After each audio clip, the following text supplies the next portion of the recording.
Okay, everybody, it is November 7th, 2023, about 9:30 a.m., and we are having a council subcommittee on water issues. Roll call, please. Member Montoya? Here? Member Shishka? Here. Let the record show that Council Chairman-person Rusing has been excused. Okay. Just so folks know who are here in attendance, public comment will be accepted following each agenda item and are limited to 3 minutes. If you're interested in making a public comment, please make sure you fill out a comment card, which is in the back, and submitting it to the clerk prior to the item coming up. Let's move on to item 4A.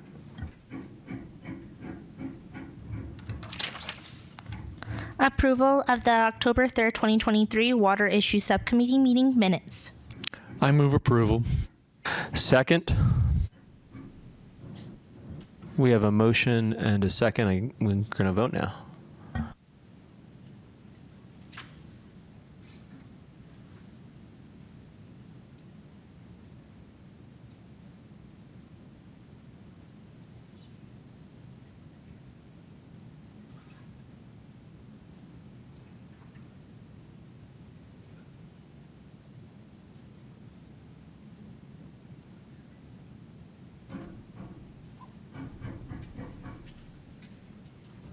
Passed 2-0. Okay, we'll move on to item 4B.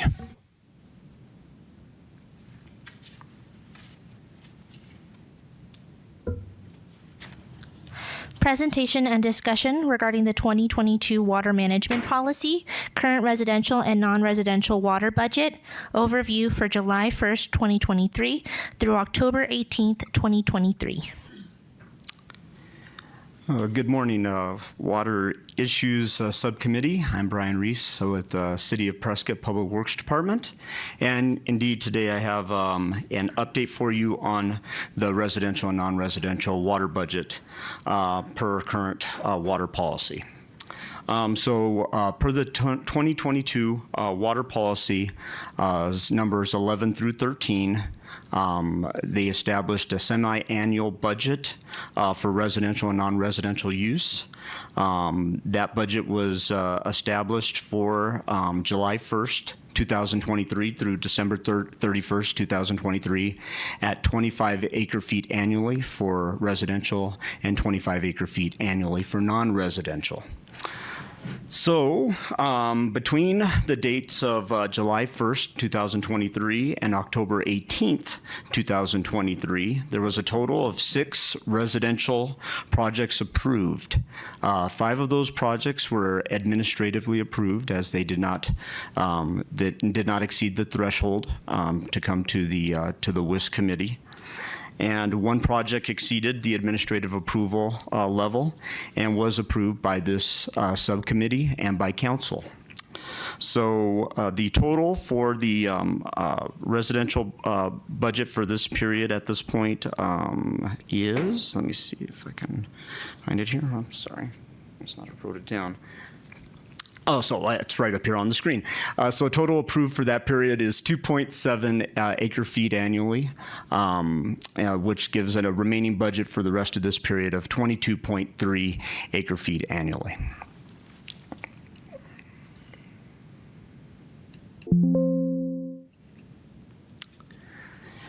So for this same period, July 1st, 2023 through the December 31st, 2023, commercial or non-residential projects were tracked. A total of 7 projects, non-residential projects, were approved in this period. All of them were administratively approved, not exceeding the threshold to come to this committee. The total of those 7 projects was 2.21 acre-feet annually, which leaves a remaining amount for this period of 22.79 acre-feet annually through December. And then per policy, all projects that contain existing contracts are administratively approved. To this point in the budget period, we have 15 projects that were administratively approved. I think almost every one of them were single-family residential. The total of for the water for that was 2.63 acre-feet annually to this point. And so, yeah, that pretty much concludes the budget report for this period. If you have any questions, I'd be glad to try to answer. Councilmember Sischka? No questions. Okay, I have one question, Sure. Or maybe potentially one question. It seems like in previous reports you've done on the budget, it looks like we're well below what we've seen previously, kind of consistently. Do you or does staff attribute that to seasonal fluctuation? Is it a cyclical kind of change? I mean, it even looks like the under contract. Previously, it seemed like even the under contract would be higher than it is right now. So I'm just curious if you guys can speculate about what's going on there, where we're seeing less requests for water coming in. Yeah, it does definitely seem like it slowed down a bit. I'm not sure if I got George here and he can talk to us a little bit more about what they're seeing at the permitting center, but it does seem like we've come into a bit of a slowdown on the permitting. There was a couple of projects we were kind of anticipating, and we actually do have some water service applications to discuss today that have kind of delayed a little bit longer and caused our water budgets to be well below or not anywhere close to the thresholds that we put at this point in time. So. Okay, well, thank you, Brian. We'll move on to item 4C.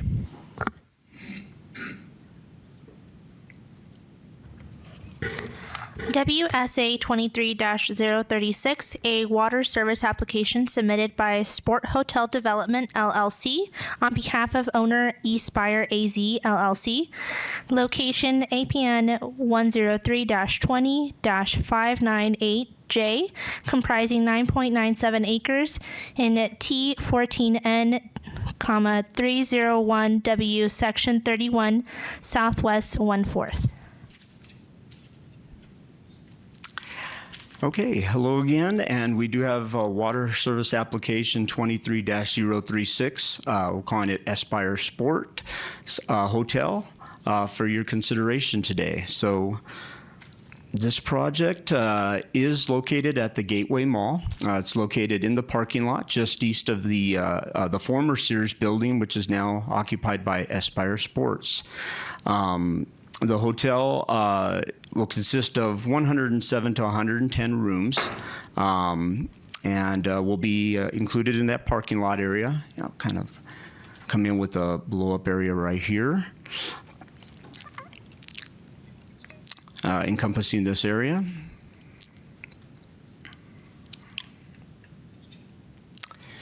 And here's a bit of a footprint showing the hotel and some reconfiguration of the parking in order to accommodate it.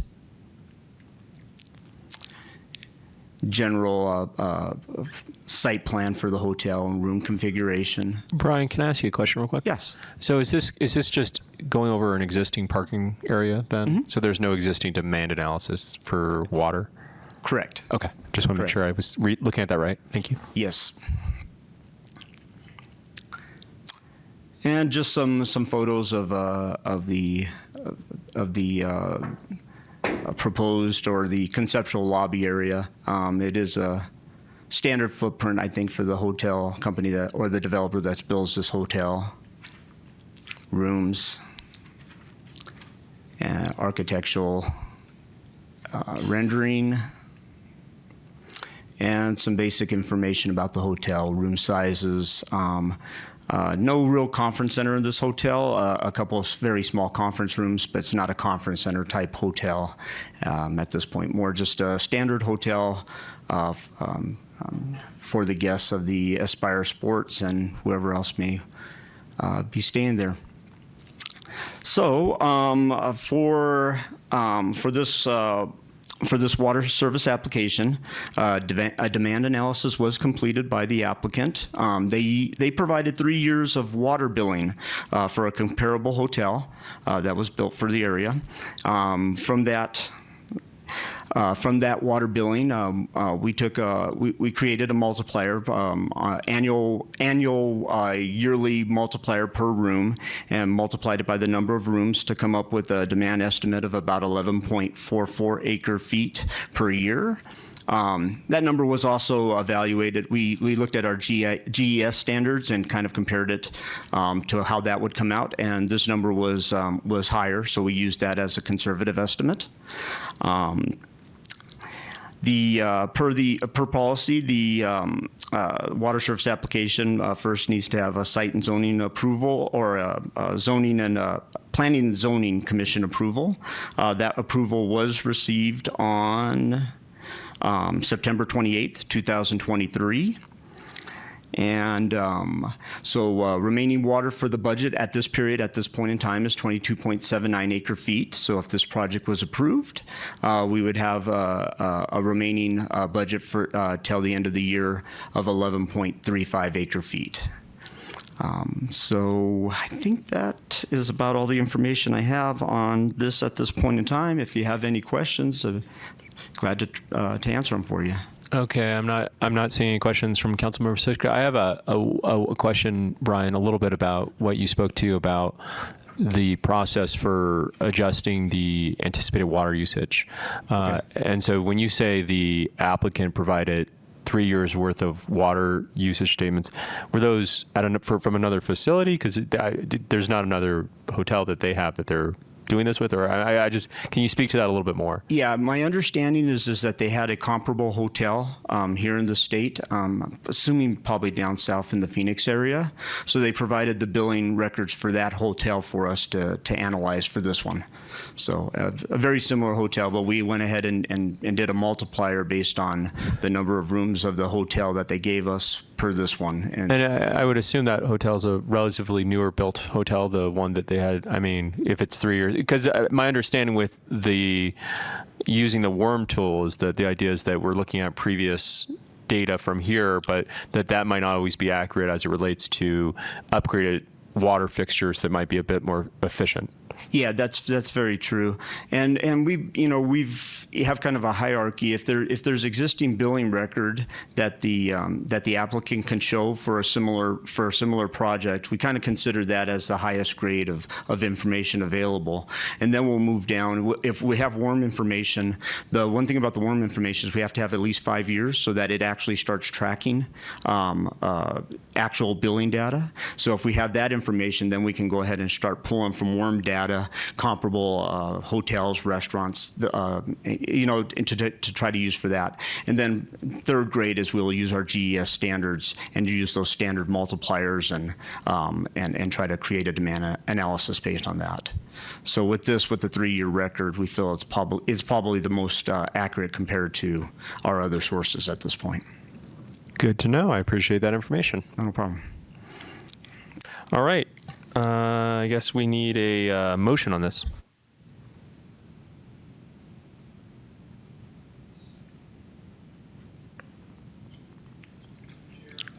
Well, hold on. Do we have a public comment? Peter, you're going to need to get a comment card and give it to the clerk. Oh, you did? Okay, I'm sorry. Okay. Dr. Peter Krupnik, local You did, but resident. it's for a different agenda item, so we'll need one for this one as well, okay? I'll do another one. Good for you. Okay. Just a question on the point you raised briefly. There are a couple other hotels within a mile of where we're talking here. Just wondering if their water usage has gone into the calculation.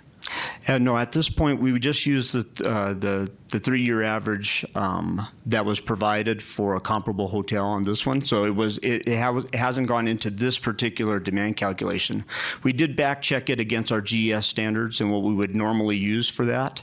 And again, the calculations based on the billing records that were received came out slightly higher than that. So we went ahead and used that for a conservative measure. What is TES? Our general engineering standards. Okay. Sorry. Okay.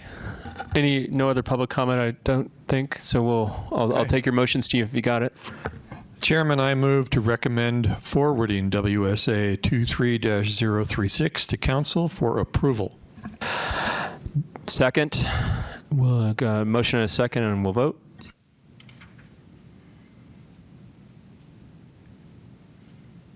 Pass 2-0. Okay, we'll move on to item 4D.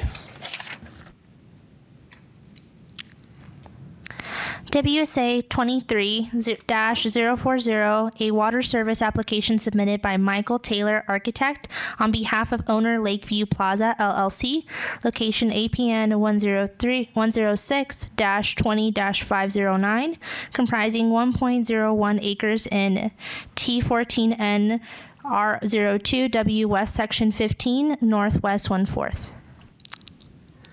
Okay, yeah, so water surface application 23040 is located here off of Willow Creek Road. And let me see if I have a slightly better map right here. Yeah, so off of Willow Creek Road up north, you can see Montana Drive just to the south.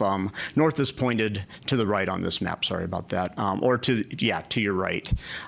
Just north of Montana Road, this area has been graded for some point in time, and we had coming back to this one right here, proposed apartment complex.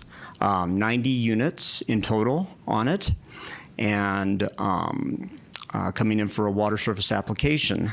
So this project, the applicant prepared a water surface water demand calculation based on our GES standards, our general engineering standards, table 4.1, utilizing the 0.12 acre feet per year annually multiplier that we have for apartments, and also based on the Arizona Department of Water Resources multiplier for landscape of 1.5 acre feet per year. So based on the 90 apartment units, that came out to 10.8 acre feet annually, and accounting for the landscape, added an additional 0.975 acre feet, giving a total of 11.78 acre feet per year estimated for this project. So the project, as required per water policy, Planning and Zoning Commission approval is required, and that was received on September 28th, 2023. Now, per Water Policy 14, no single water service application shall be approved if the water usage estimate is greater than 50% of the remaining semi-annual budget for that particular period. Based on the applicant's water demand for this project, and based on the remaining budget of 22.3 acre feet, the demand constitutes 52.8% of the remaining budget. So, per Water Policy 14, the applicant has the option to appeal the 50% rule, and they are choosing to do so at this point in time.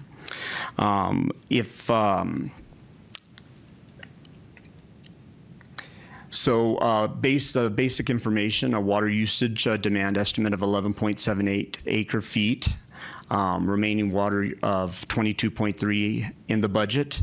If this project was approved, there would remain 10.52 acre feet per year in the remaining part of the budget for this year through December. So that's the information I have for you at this time. If you have any questions of me or the applicant, I'd be glad to take it.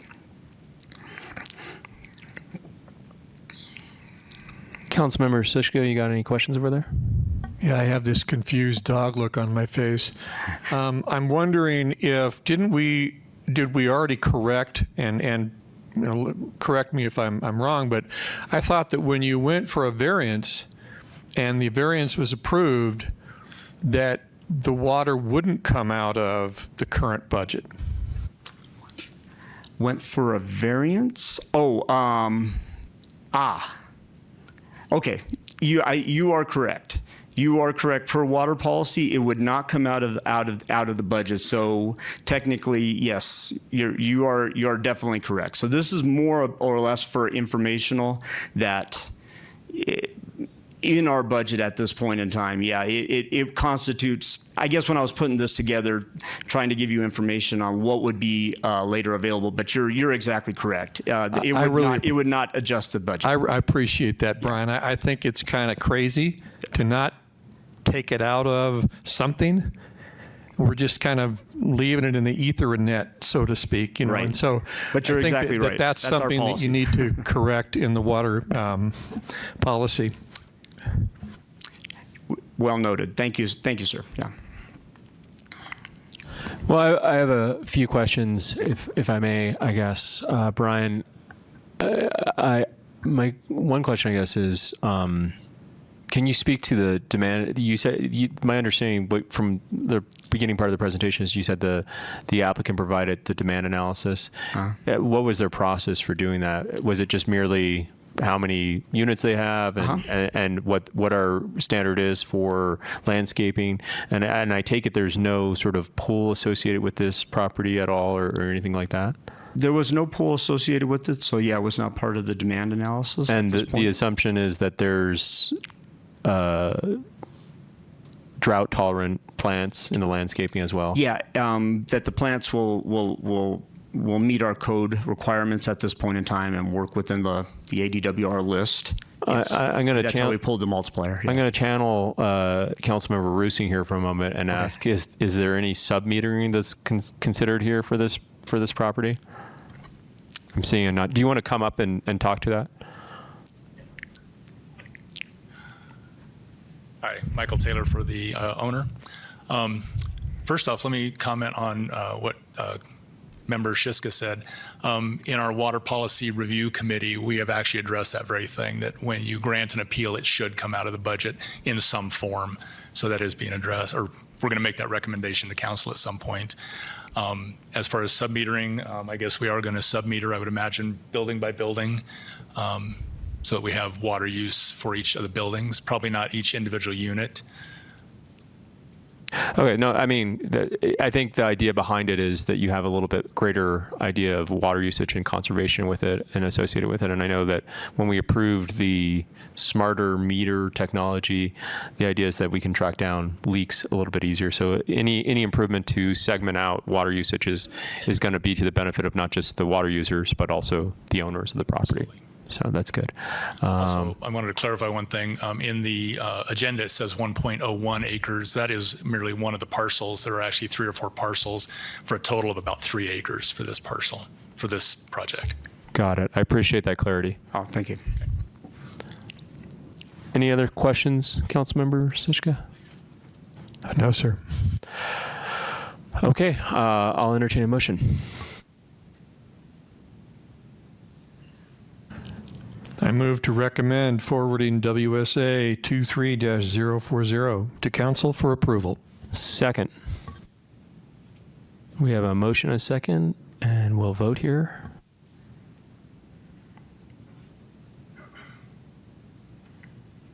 Passes 2-0. All right, we'll move on to item 4E.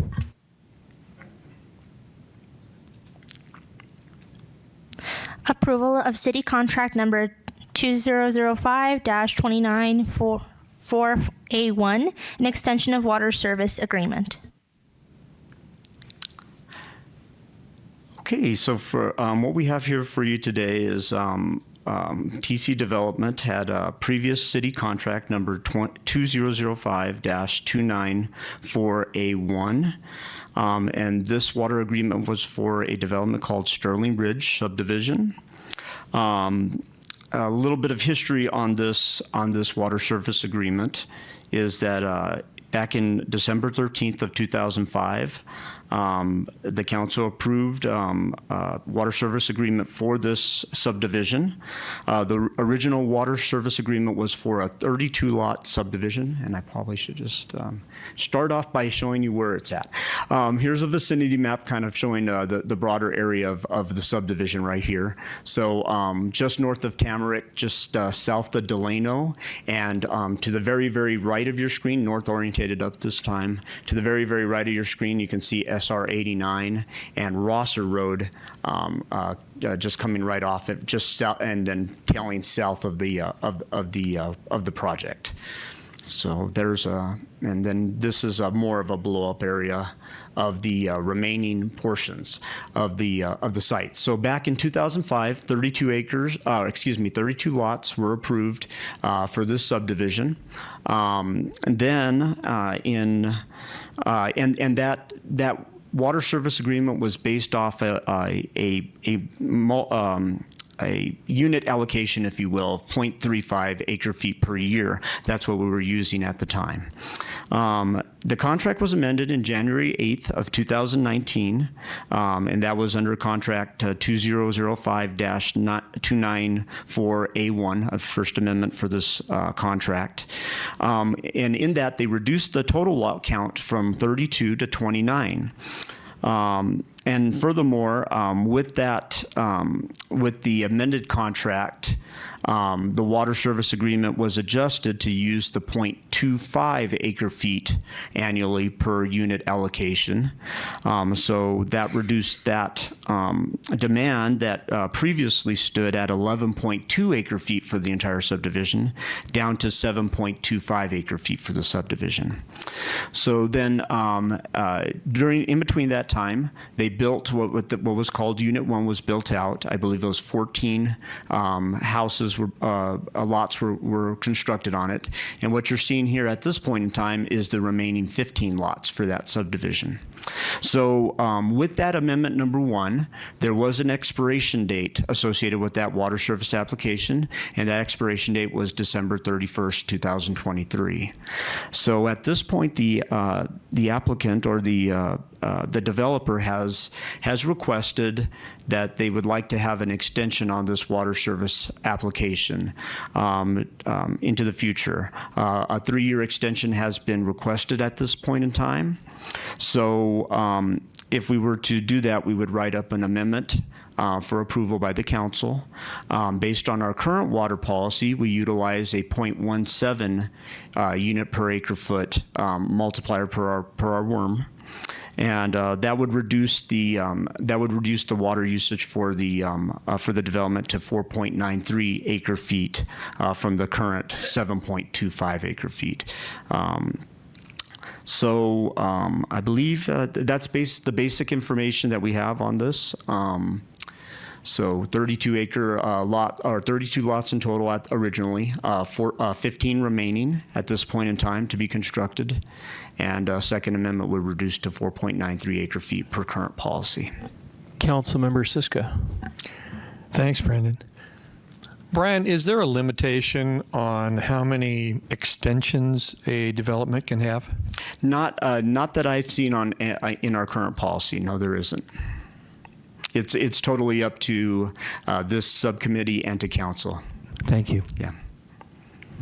Brian, I got a question around that too. I guess my question is, what is the determination that staff or how do we get to 3 years for pushing out that far? Is that just what the developer requested, or? Yeah, and I can have the developer come up and speak to that. I had several conversations with them as we were preparing this agenda item, and 3 years was reflected in a time frame that they would need for development. But I'm going to go ahead and let him speak on that issue.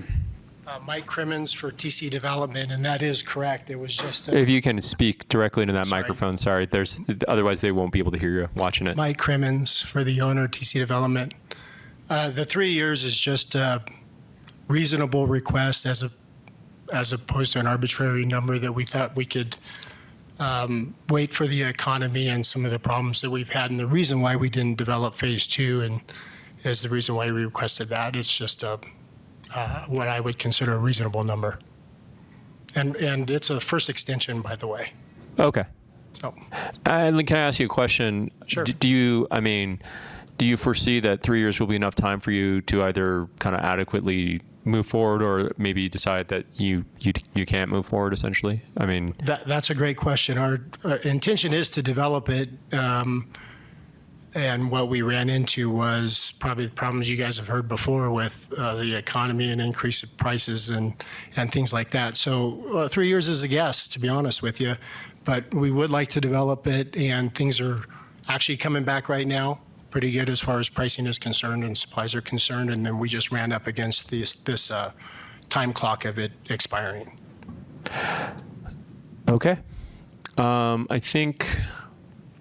And can you speak to your, it looks like you significantly dropped your water request.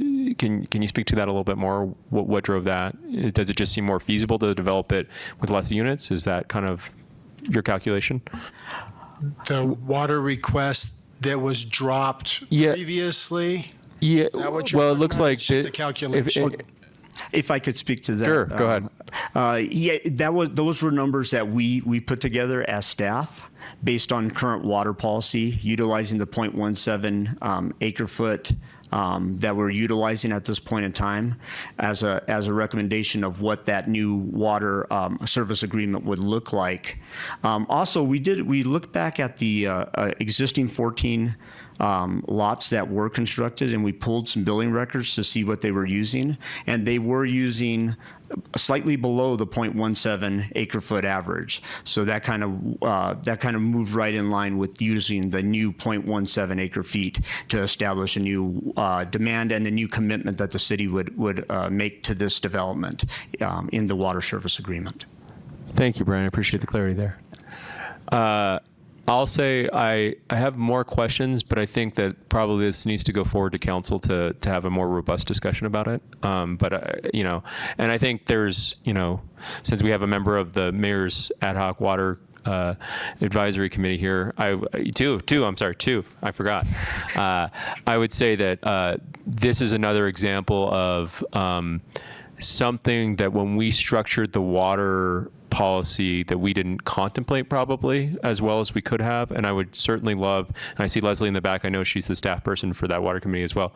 I would love for you guys to kind of put your heads together and think this through a little bit so we can kind of, my thinking is what that committee does is help us be watchdogs over this policy so that we can really understand where our blind spots might be or our holes in our thinking. So I would encourage staff to work with that committee to maybe throw that into the recommendations for council to kind of contemplate what is a reasonable time so we don't have applicants kind of saying, well, I think 3 years or, and then not that that's not reasonable, by the way. For me, I'd like to have a little bit crisper guidelines so that, we understand it better. So I have no opposition with this moving forward to council for a more robust conversation. Okay. And Councilman Sushka, if you don't have anything to add, I'll entertain a motion. I'll make a motion. I move to approve city contract number 2005-294A1. Second, I assume we have no public comment on this? No. Okay. All right. Motion is second, and we'll vote.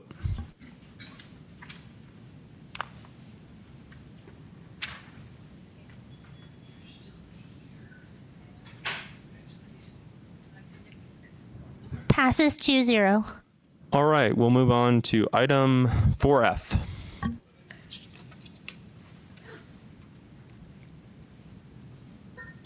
Presentation and discussion regarding comprehensive agreement number 1. 10th annual report.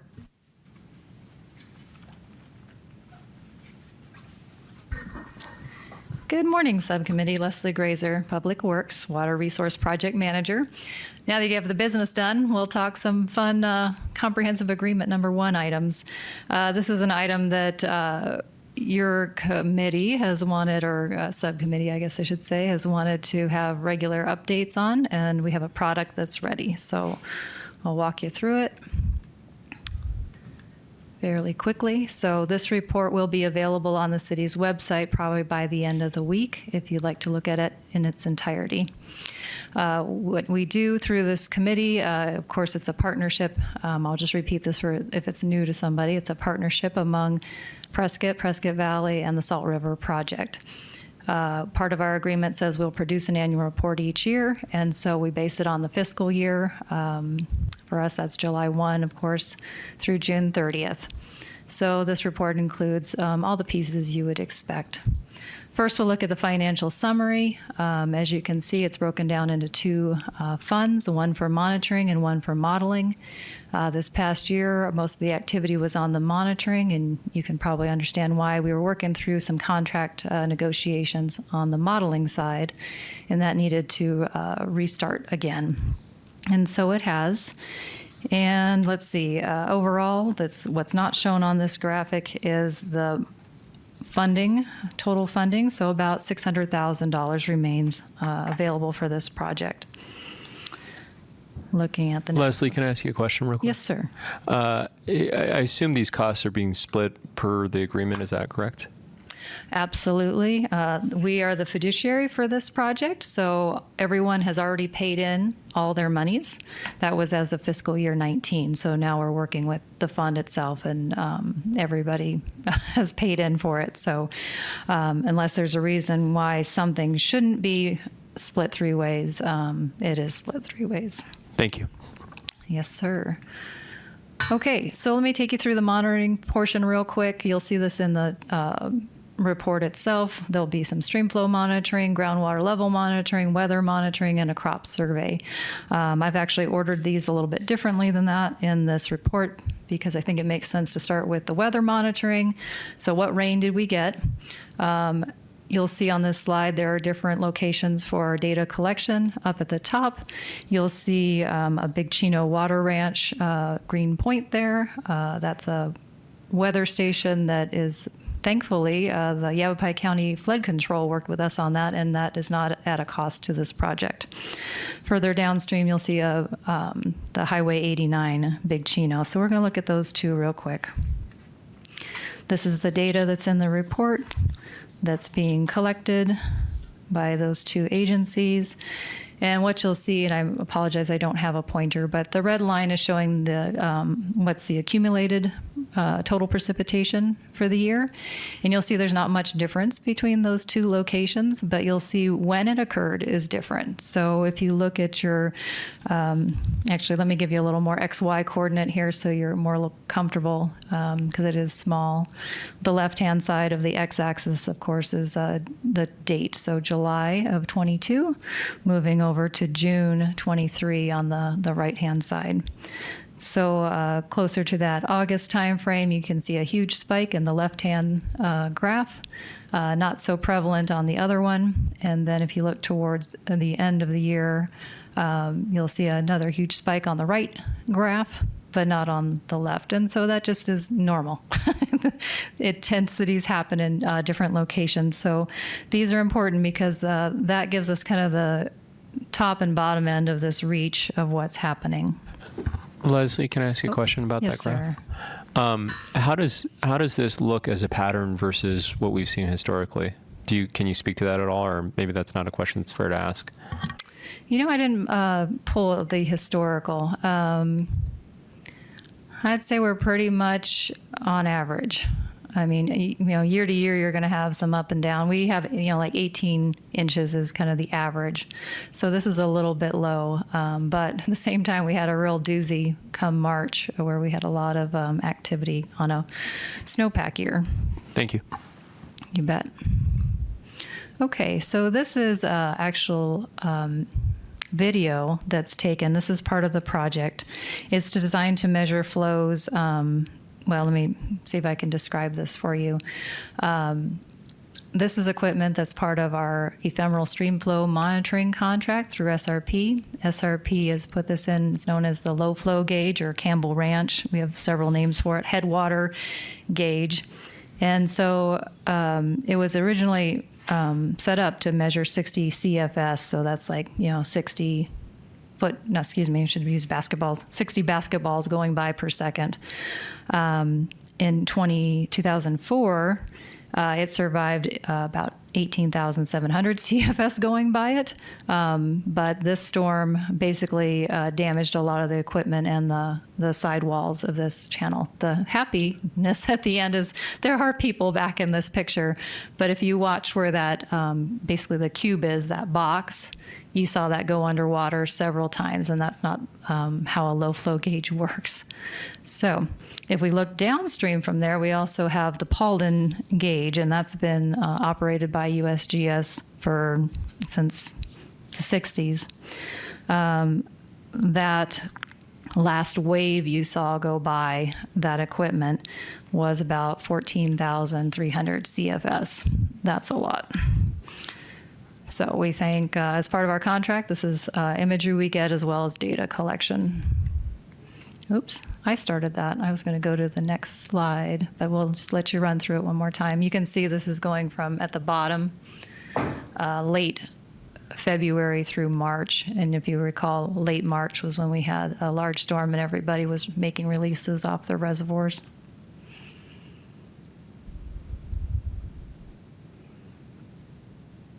So we're at March 17th now.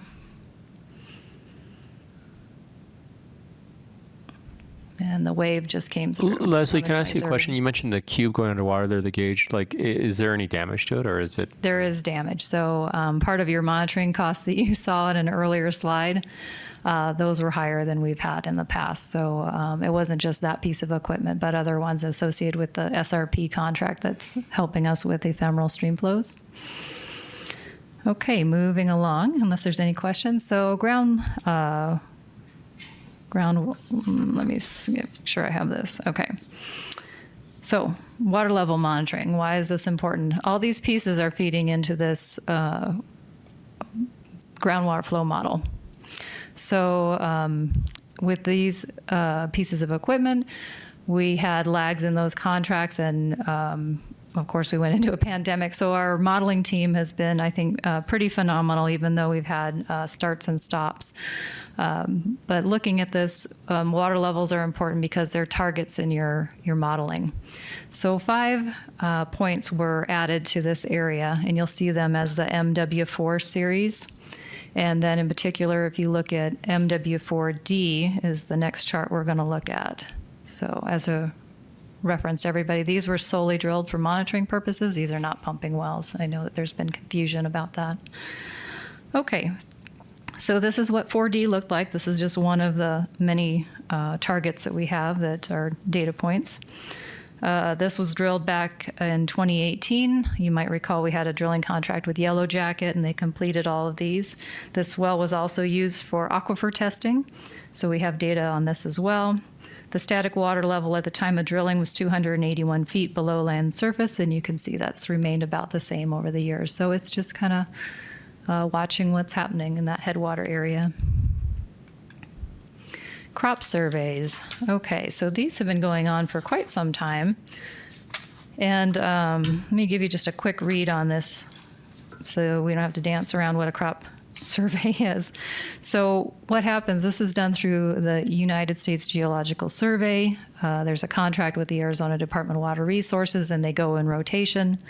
For this project, we asked that it doesn't go in rotation, it's a yearly activity. So what they do is they use digitized field boundaries to locate where crops are at, and then they actually do a field verification out there as well. This I'm running through the colors real quick to match them up against the picture that you see on the left. It's fairly small, but they're looking for alfalfa, grass, grain, pasture, sod, and vegetables. So alfalfa would be coated with red. You see no red there, of course. Grass is in green. You see a lot of green grass there. Grains are in orange. The pasture is in blue. And if we're looking at this picture in particular, you want to look at Williamson. This is Williamson Valley, and you'd want to compare it against the Williamson Valley column. So grass, you can see the quantity of acres that they identified, pasture as well, and then it rolls up into a total. So through imagery, you can see when it's pretty obvious when a field's cut in somewhere. If it's not showing green on the LiDAR or various satellite imagery that they use, then you know there's no crop.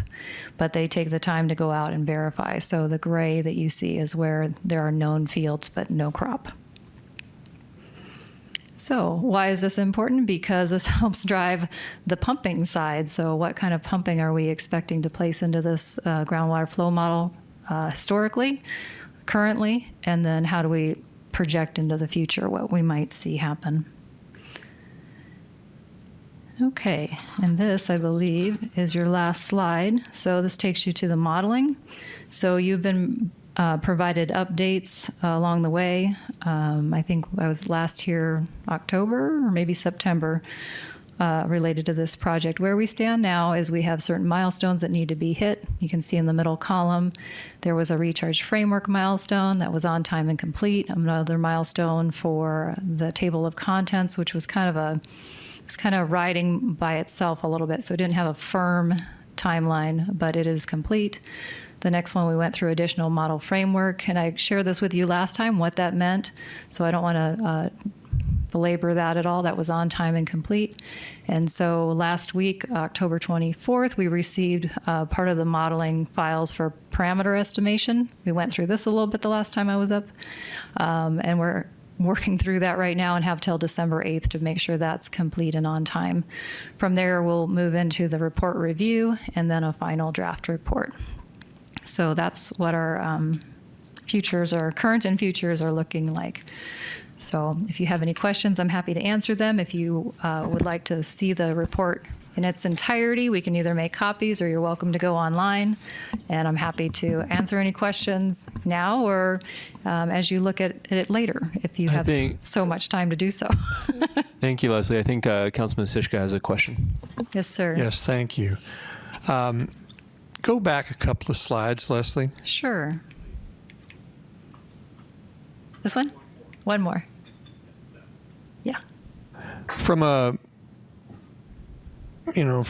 my viewpoint, which I'm not a hydrologist, like, you guys are, this seems to bode well for the aquifer. Am I reading this wrong? This is just 1 year snapshot, so it's a newer well. We like to see it not take any hard dives, but we do like to see it potentially respond to flows that come through that headwater area. A flux, a wave of water, we'll try to say it that way, underground that's moving from up in the Big Chino Basin through. So yes, I guess you could read it in many different ways. To me, I look at it and I'm like, okay, it's holding steady. Is it going to act in a manner that tells us more or provides information for when we might want to look at additional protections for the Verde headwaters? So well, it seems like during those years we had a pretty wide variety of climate conditions. So to me, this is encouraging. For a 1 year record, it's fairly flat. So we do like that. If we add in more data, then we'll have to see if we start seeing trends, and that's where you'll start seeing either declines or increases. When you say it's a 1 year record, I'm reading from 2018 to 2023. Okay, I apologize. I had everything on a fiscal year, so this one I did pull from a different time frame. So that is from the time it was drilled to now. So Thank you. I don't know. As a hydrologist, I work in longer time periods, but I can say a reasonably flat hydrograph is relatively good. I'd like to see some more response to fluxes that I know happen through that system. Well, I think particularly since people are so concerned that it's dropping precipitously below where it's efficient for them to drill a well, and it's certainly by looking at this, and this is just a small portion of the entire area, but looking at this, it doesn't seem like that bears true. Well, because I have a science background, I'm going to kind of balance this a little bit. This is at the end of the pipe, So if you're pumping over here, but you're measuring over here, you're kind of everything's moving by gravity that direction, anyways.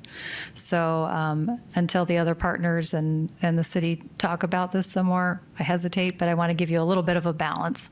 So I'm not saying it's fantastic or it's poor. It's that we're watching this right now. I appreciate that. Yeah. Thank you. Leslie, kind of along the same lines, I guess what I'm hearing you say is that you like to see this as it's responding to the flow of the precipitation patterns and the environmental factors. I wonder if there's not a way to overlay that information onto this graph so that it's like, you can see those.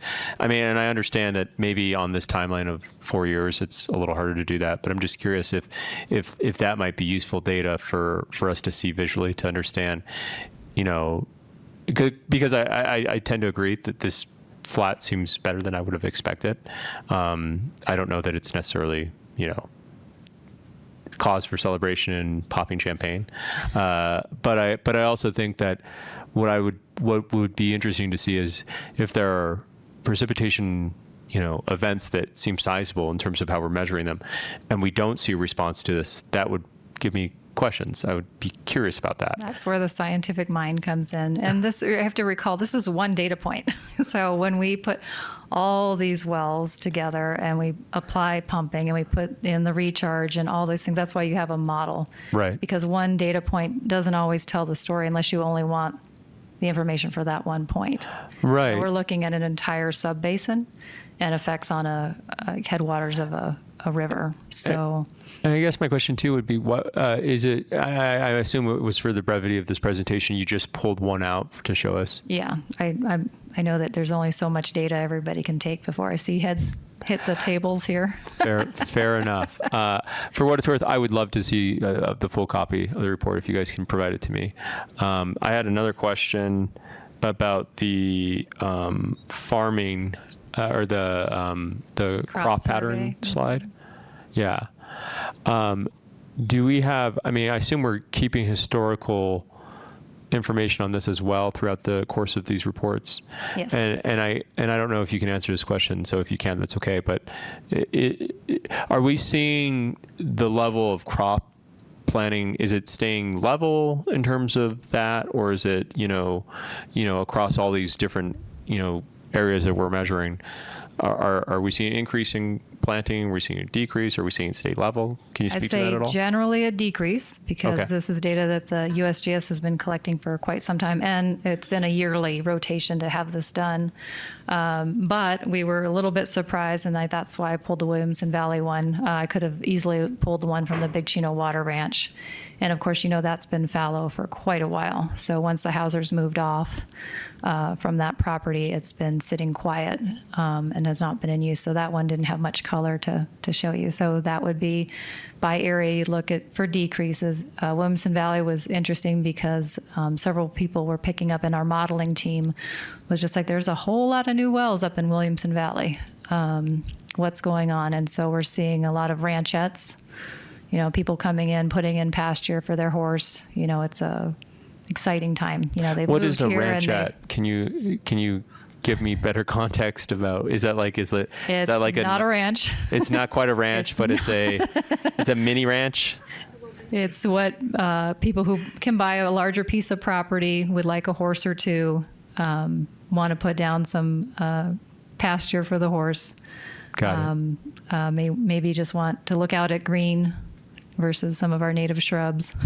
Fair enough. So I should look at Councilman Shishka. Is that a rough explanation of a ranchette? It's not a ranch, but.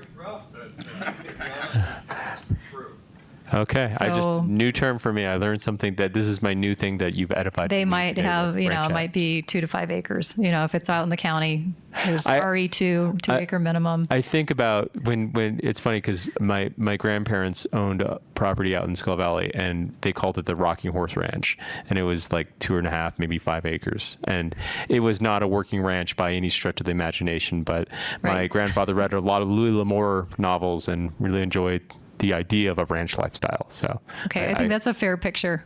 okay. It's for wannabe ranchers.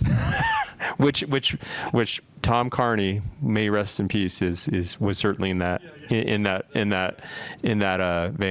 I think It's a wonderful lifestyle that can be available up in certain areas, and Williamson Valley is seeing some changes, when larger ranches have split down and are selling off pieces. You'll see these kind of things. But I think the big thing, it's not a working ranch. There's not cattle. There's not agriculture. Got it. Yeah.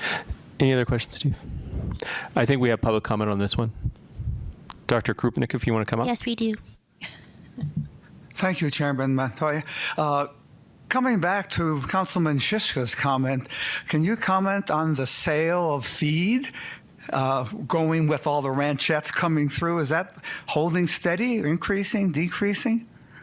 It's interesting. Ever since COVID started, people have had a renewed interest in animals and their property, and they're spending more time with both, and so it's been good business. I'm just looking for alternate indicators of what's happening in the area. Quick other comment for Leslie, if I may. The graph that you showed, water levels, something happened in mid-20. There's that offset, which then sort of persisted after that for many years, or right there in June of 20. Any idea what that is? Was that a change in the well itself, or? It's hard to say. I don't know what caused that. It's when we see some real significant drops that we, assume there's something wrong in the well, something like this. We could have the dry spell could have hit at that point, and it just dropped and found a new level, and then we can see that bump. We had a flux that came through, and whether that was snowpack that melted 6 months earlier and it finally hit the well, It's a lot of, I don't know. You have to finesse it a little bit to figure out what it looks, why it's doing what it's doing. Thank you. I look forward to reading the report. As I say, it should be available. We asked it to be loaded last week, so if it's not already there, it should be there by the end of the week. Hard copies available for public? I didn't bring any. Well, I did not bring a hard copy today for public, but we can. If you request one, I'm sure we can provide one. I would love. Send me an email. I would love to get. You know how to I don't have find a me. color printer at home. Okay. Yes, sir. We can help you out with that. Leslie, thank you for this comprehensive, brief but comprehensive breakdown of this report. And I appreciate the context that you provide that, point in time is only as useful as it kind of reminds me when I sit down with clients to do financial reviews, we often look at the last 90 days, which can be very disconcerting for people when they look at, especially the last 90 days of the stock market. And I'm like, well, actually you're up for the year, and they're blown away. They're like, it doesn't feel like that. So context is measured through multiple data points. And so I think it's good to keep our eye on the ball as it relates to kind of looking at a broader and bigger picture. I'm sure that is probably music to your science ears. So. We'll be bringing it back because when we have a model that integrates everything, then you start having some healthier, bigger conversations about things. A one well discussion, can't do too much with that. I appreciate that. Unless it's your one well, and then you and it's then your you have water a vested supply. interest. Yeah. Then you're, and I just curious, when you say bring it back for broader conversation, once that'll happen, not just here, but also on the council level as well. I would assume so. Okay. I don't direct traffic, so. That's fair. All right. I think we can move on to item 5, general announcements from staff, if there are any.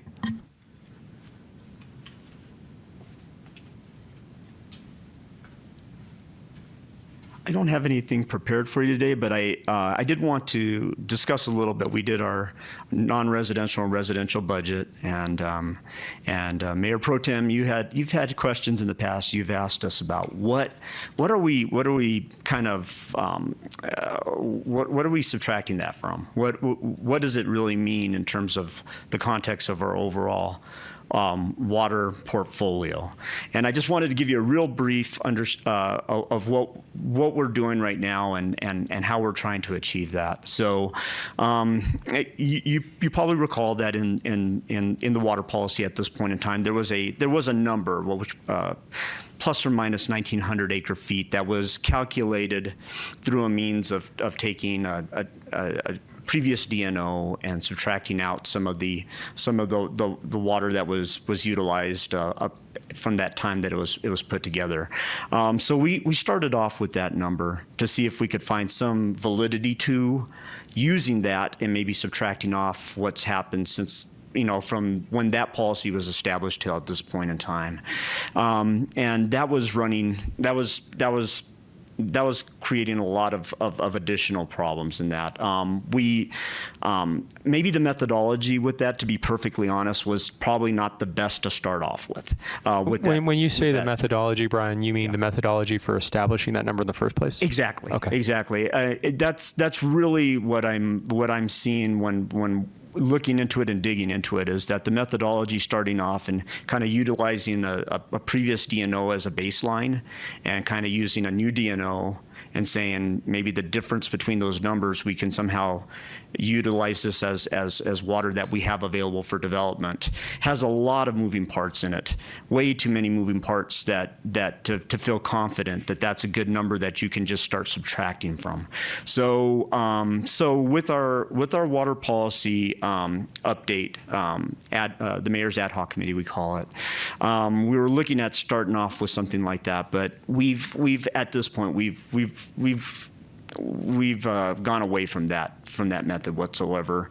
What you will see in the recommendations for the water policy that we're going to bringing up to the committee next time the commission next time they meet, is that we want to commit to doing an annual report to council on what we've seen happen in terms of the allotments and the commitments that the city's made on a yearly basis, extracting data from our worm and utilizing that to try to paint a picture of how much water we've used in that time period, how it relates to the DNO and our portfolio established with that, and use that as a basis of trying to give information to the council and to this committee about what would be a reasonable assessment of what you would want to put as a pool for development for the upcoming year. And then at that point, a yearly basis maybe to start off, but as we've refined this and understand what we're doing and how we're doing it better, it doesn't have to be a yearly basis at that point. We could do it at a semi-annual basis. We could do it at a quarterly basis. We could do it at any point that really the council just wants the information about what's a snapshot of what our water portfolio looks at this point in time. So that's kind of where we're at this point. We're pulling contracts from all over the place. We're trying to update a master list of water service agreements and update all the water commitments that we've made over the last couple of years based on the 2022 policy, get that all up to date.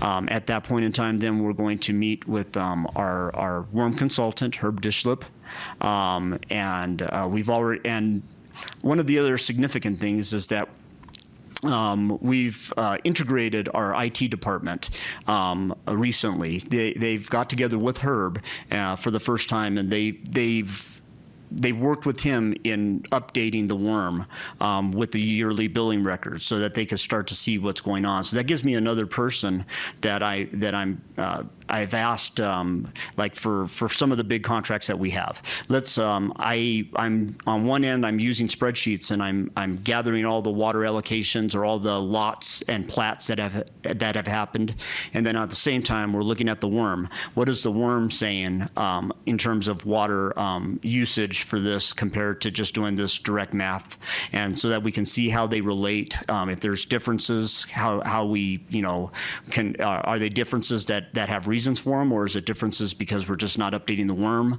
fast enough, and trying to just get the worm really to a point where we can then be confident to use that tool and then provide that information and kind of get to a point where we can say, you know, here's our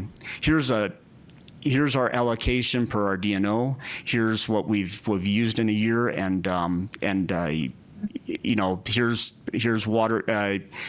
Here's a path forward, or here's information that you could use to determine what you would consider as a safe water pool for development for a period. So anyway, that's basically. Yeah, Brian, I have a question for you.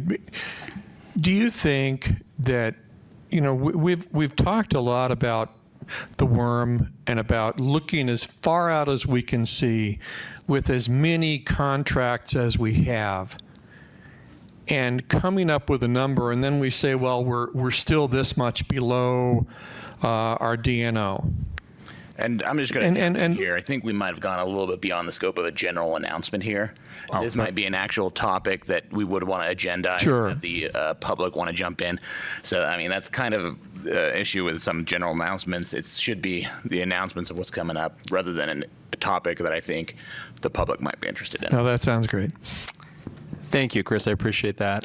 I'll just say, Brian, for what you're talking about, broadly speaking, I appreciate the update, and I know that I've hectored you guys about that for a long time. So it's nice to know that you're incorporating that and going to try and provide something future. I think the better we are to kind of see what we're drawing off generally is good. So thank you for that. No problem. And I think of that question all the time as I'm just working. So thank you. I appreciate that. Any other general announcements, or is staff good there? Oh, we have one comment from Peter. I'm going to ask you to keep in mind Chris's comment about general announcements and. Yeah, I don't know whether I'll be allowed, but you've been addressing the DNO. Where do we stand in the DNO renewal?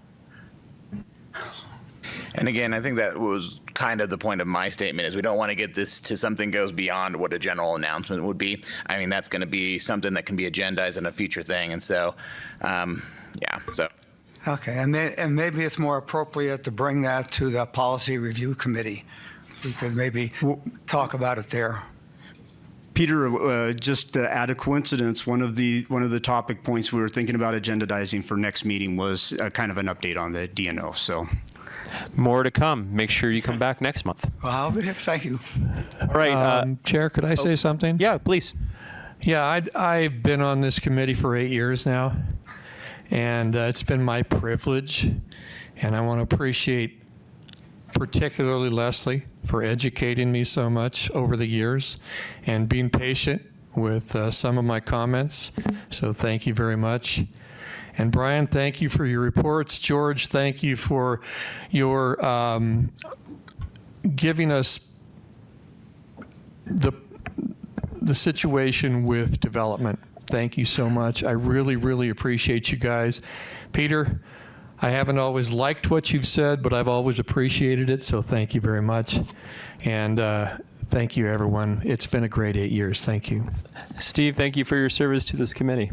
With that, we are adjourned.